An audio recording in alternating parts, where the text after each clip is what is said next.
ஒரு காலத்துல தன்னுடைய காலேஜ் ஃபீஸ் கட்ட கூட காசு இல்லாம தன்னுடைய ரத்தத்தை வித்து காலேஜ் ஃபீஸ் கட்டின ஒருத்தர் இன்னைக்கு வேர்ல்டு ஃபுல்லா ஃபேமஸா இருக்காரு. எத்தனையோ கோடிக்கு அதிபதியா இருக்காரு அப்படின்னா உங்களால நம்ப முடியுமா? அந்த மாதிரி ஒரு கதையை பத்தி தான் நம்ம இன்னைக்கு பார்க்க போறோம். 1953 ஜூலை 19 நியூயார்க்ல ஒரு பையன் பிறக்கிறான். இந்த பையனுடைய அப்பா ஒரு டிரைவர், அம்மா கிடைக்கிற சின்ன சின்ன வேலைக்கெல்லாம் போயிட்டு இருக்காங்க. இந்த நிலைமையில அவங்களுடைய சராசரி வாழ்க்கைய சாதாரணமா எடுத்துட்டு போறதே ஒரு சவாலா தான் இருக்கு. இந்த பையன் படிக்கிறப்போ தன்னுடைய படிப்புக்கான செலவை அவனே பாத்துக்கிற விதத்துல வேலைக்கு போறான், எஜுகேஷனல் லோன்ஸ் வாங்குறான். சில சமயங்கள்ல தன்னுடைய ரத்தத்தை வித்து கூட காலேஜ் ஃபீஸ் கட்டுற அளவுக்கு வறுமையில இருந்திருக்கான் இந்த பையன். எப்படியோ ஒரு வழியா காலேஜ் முடிஞ்சதுக்கு அப்புறமா இந்த பையன் ஒரு பிளாஸ்டிக் கம்பெனிக்கு வேலைக்கு போறான். பட் அந்த பையனுக்கு இந்த கம்பெனில வேலை செய்யறது பிடிக்கவே இல்லை. இப்படியே போயிட்டு இருக்கு. ஒரு நாள் என்ன ஆகுதுன்னா, ஸ்டார்பக்ஸ் கம்பெனியோடைய காஃபியை அந்த பையன் டேஸ்ட் பண்றான். டேஸ்ட் பண்ண உடனே மண்டையில ஒரு ஸ்பார்க் டக்குன்னு எரியுது. எப்படியாவது நம்ம இந்த கம்பெனில வேலைக்கு சேர்ந்தே ஆகணும் அப்படின்னு முடிவு பண்றான்.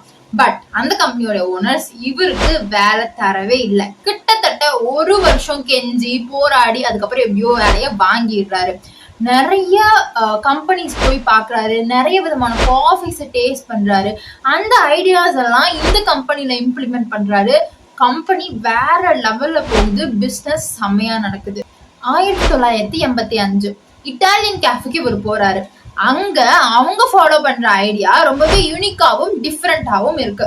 அத இங்க அவர் ஃபாலோ பண்ணணும்னு நினைக்கிறாரு. பட் ஸ்டார்பக்ஸ் கம்பெனியோட ஓனர்ஸ் அதுக்கு ஒத்துக்கவே இல்லை. சோ அந்த கம்பெனியை விட்டு வெளியே வராரு. வெளியே 242 கம்பெனிஸ் அப்ரோச் பண்ணாரு. கிட்டத்தட்ட 217 கம்பெனிஸ் அவருடைய ஐடியாவை ரிஜெக்ட் பண்ணாங்க. பட் ஆனாலும் அவர் மனம் தளரவே இல்லை. நம்மளா இருந்தா என்ன பண்ணுவோம்? ஒரு 10 கம்பெனி, ஒரு 15, ஓகே, ஒரு 30, அதுக்கு மேல போறது கஷ்டம்தான்.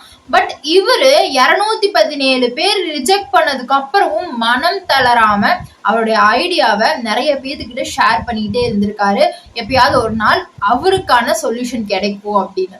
எப்படியோ ஒரு வழியா அந்த கம்பெனியை அவர் உருவாக்கிடுறாரு. உருவாக்கி அங்க செம்மையான ஒரு பிசினஸ் நடந்துட்டு இருக்கு. மக்கள் நிறைய பேர் வர ஆரம்பிக்கிறாங்க. இந்த சமயத்துலதான் ஸ்டார்பக்ஸ் சேல் பண்றாங்க அப்படிங்கிற ஒரு நியூஸ் இவர் காதுக்கு வருது. அப்ப என்ன பண்றாரு அப்படின்னா, அந்த ஸ்டார்பக்ஸ் கம்பெனியை இவரே வாங்கிக்கிறாரு. வாங்கி நிறைய புது ஐடியாஸை இம்ப்ளிமெண்ட் பண்றாரு.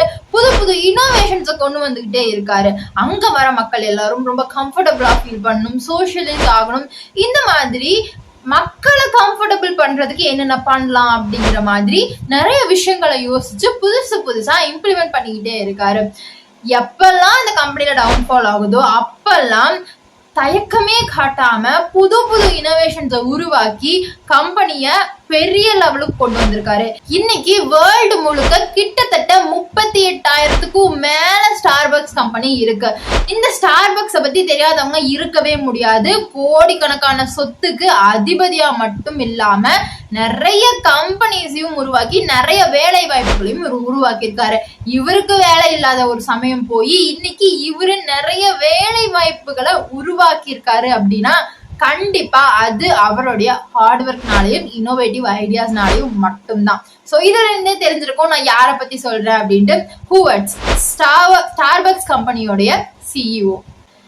இந்த கதையில இருந்து நான் தெரிஞ்சுக்கிட்ட விஷயங்கள் என்ன அப்படின்னா, நம்பர் 1, எப்பவுமே ஒருத்தவங்க ரிஜெக்ட் பண்றாங்க அப்படிங்கிறதுக்காக நம்ம தளர்ந்து போக கூடாது. நம்ம சக்சஸ் ஆகுற வரைக்கும் அந்த ரிஜெக்ஷன்ஸ் எல்லாம் ஏத்துக்கிட்டு சக்சஸா அதை மாத்தி காட்டணும். Number 2, learn from others.